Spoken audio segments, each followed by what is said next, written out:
Hai Positive People, kita kembali melanjutkan seri pengajaran kita dalam Matius pasal 12. Kali ini kita mengambil ayat 12 sampai 16. Lalu Yesus masuk ke bait Allah dan mengusir semua orang yang berjual beli di halaman bait Allah.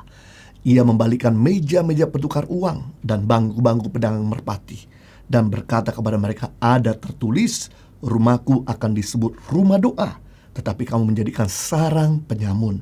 Maka datanglah orang-orang buta dan orang-orang timpang kepadanya dalam bait Allah itu, dan mereka disembuhkannya. Tetapi ketika imam-imam kepala dan ahli-ahli Taurat melihat mujizat-mujizat yang dibuatnya itu, dan anak-anak berseru dalam bait Allah, Hosana bagi anak Daud, hati mereka sangat jengkel. Lalu mereka berkata kepadanya, engkau dengar apa yang dikatakan anak-anak ini? Kata Yesus kepada mereka, aku dengar. Belum pernahkah kamu baca dari mulut bayi-bayi dan anak-anak yang menyusui, engkau telah menyediakan puji-pujian. Hal pertama yang Yesus lakukan setelah dia tiba di Yerusalem adalah menyucikan bait Allah. Yesus seringkali hanya digambarkan sebagai pribadi yang penuh kasih dan lemah lembut. Namun dalam perikop ini memberikan gambaran yang lengkap, yang utuh tentang Yesus sebagai pribadi yang tegas tetapi juga penuh kasih. Peristiwa ini merupakan kedua kalinya Yesus masuk bait suci dan melenyapkan segala macam ketidakbenaran. Yang jadi pertanyaan, mengapa bait Allah harus disucikan? Karena seharusnya bait Allah adalah rumah doa, tempat umat beribadah dan menyembah Allah. Bait Allah juga melambangkan kehadiran Allah yang memancarkan kemuliaan dan kasih-Nya di tengah umatnya. Maka tidak heran Yesus melakukan mujizat penyembuhan bagi mereka yang datang di situ. Akibatnya Yesus dilulukan sebagai Mesias. Kenyataannya bait Allah sudah disalahgunakan dan dinajiskan oleh orang-orang berjualan di halaman bait Allah dan bahkan oleh pemuka agama.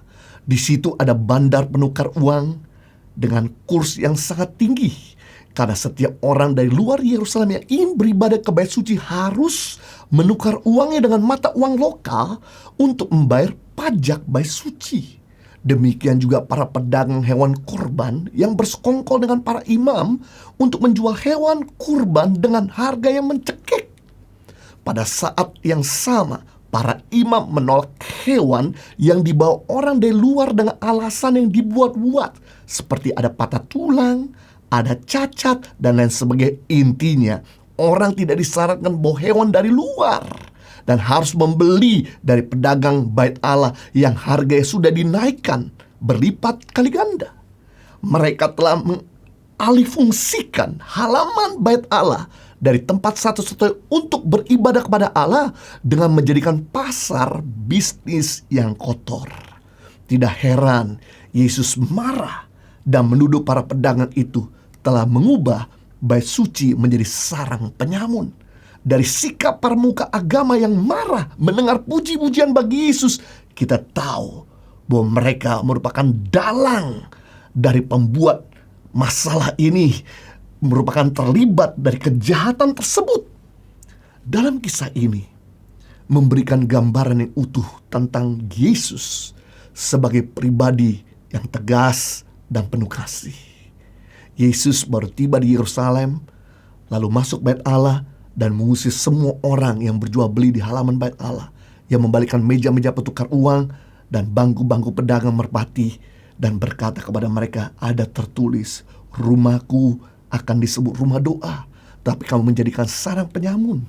Tidak lama setelah itu datanglah orang-orang buta, orang-orang timpang kepadanya dalam bait Allah, dan mereka disembuhkan oleh Yesus. Yesus adalah pribadi yang tegas tapi juga penuh kasih. Biasanya orang kalau habis marah-marah baunya bete, jengkel, bad mood, cembetut. Apalagi kalau ada orang datang sama dia, pasti langsung didamprat.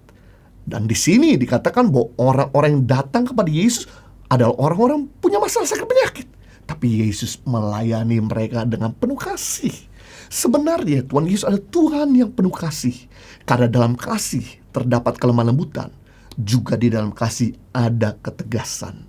Yesus pernah menegur Petrus dengan sangat keras ketika menghalangi dia untuk masuk ke Yerusalem dan menyerahkan dirinya menjadi tebusan bagi banyak orang. Ketegasannya merupakan salah satu bentuk kasihnya agar murid-murid belajar dari kesalahannya. Sebenarnya hal yang lumrah, kita sebagai manusia melakukan kesalahan. Tetapi ketika kita ditegur, janganlah marah, harusnya memperbaiki diri. Seperti Petrus dan Daud, setelah ditegur dia memperbaiki diri dan tidak mengulang kesalahan yang sama.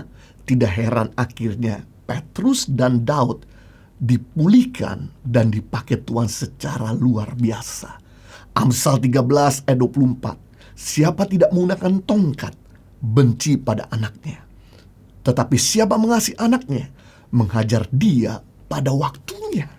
Justru jika seorang anak melakukan kesalahan, kita tidak berani menegurnya, menunjukkan bahwa kita tidak mengasihi anak itu. Kita sedang membiarkan anak itu melakukan kesalahan yang lebih fatal. Seperti anak Imam Eli yang melakukan perzinahan di dalam bait Allah. Ayahnya yang merupakan seorang imam melihat dengan mata sendiri, tidak menegur, tidak mengkoreksi, tidak marahin. Akibatnya Tuhan tidak melindungi anak-anak Imam Eli ketika diserang sama orang Filistin. Anak-anak Imam Eli mati di tangan orang Filistin. Jadi kita sadar bahwa kasih dan ketegasan harus berjalan seimbang, seiring. Pelajaran yang penting, jika kadar disiplin tinggi dan kadar kasih sayang rendah, akibatnya anak-anak memiliki jiwa pemberontak jelas. Didisiplin terus, gak pernah dikasih, akibatnya sakit hati, dan mereka mulai memiliki jiwa pemberontak. Yang kedua, jika kadar disiplin rendah tapi kadar kasih sayang tinggi, akibatnya anak-anak jadi manja, spoil, dan besar kepala. Lihat aja, anak yang dicinta terus, gak pernah ditegur, gak pernah disiplin, akhirnya jadi kurang ajar sama orang tuanya. Yang ketiga, jika kadar disiplin rendah dan kadar kasih sayang pun rendah, akibatnya anak jadi merasa tertolak. Jelas lah, gak dikasih, gak pernah ditegur juga. Akibatnya mereka merasa gak dikasih, gak pernah dicintai, dan merasa jiwanya tertolak. Tapi yang the best, yang keempat, jika kadar disiplin tinggi dan kadar kasih sayang tinggi, akibatnya anak-anak memiliki karakter ilahi. Jadi kalau kita memiliki karakter ilahi, berarti kita siap bukan cuma dicintai, tapi didisiplin. Sama kalau kita pengen lihat anak-anak kita memiliki karakter ilahi, kita sebagai orang tua bukan cuma mengasihi, tapi mendisiplin juga. Bukan cuma disiplin, tapi dikasih juga. Yesus selalu menggunakan dua tangan kepada murid-muridnya. Tangan pertama kasih, dan tangan kedua ada disiplin. Tangan kiri kasih, dan tangan kanan disiplin. Ketika dikasihi, akhirnya buat kesalahan, Yesus lakukan tangan berikutnya, mendisiplinnya, menegur dia, mengkoreksinya. Wow, tidak mudah menjadi murid Yesus pada waktu itu.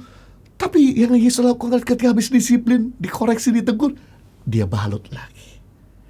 Begitu melakukan kesalahan, disiplin lagi, ditegur lagi. Begitu terluka, dibalut lagi.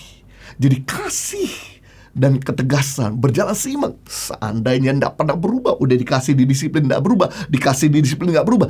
Tapi jurus terakhir Yesus yang Yesus lakukan kepada murid-murid dan pada kita, yaitu dia menyerahkan nyawanya, mati di atas kayu salib, yaitu dia memberikan, yaitu senjata terakhir adalah kasih. Wah, luar biasa. Ketegasan Yesus membuat kita semakin peka terhadap kehendaknya. Tetapi kasih Yesus membuat kita tidak pernah merasa sendirian, diterima apa adanya. Tetaplah maju, tetaplah kuat ketika kita mengalami disiplin dari orang yang ada di atas kita, dari Tuhan. Karena tujuan disiplin bukan untuk menghancurkan. Tujuan disiplin adalah memperbaiki kita menjadi orang yang lebih indah, lebih sempurna, menjadi sama seperti Yesus Kristus Tuhan. Tuhan berkati.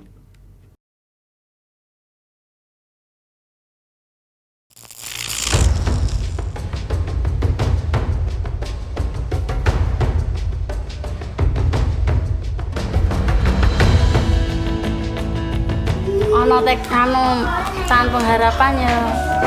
Angkoro bantayan pian talentayan. Paling susah bagi saya tuh mungkin bahasa. Anak-anak di pedalaman itu kebanyakan mereka bisanya bahasa daerah.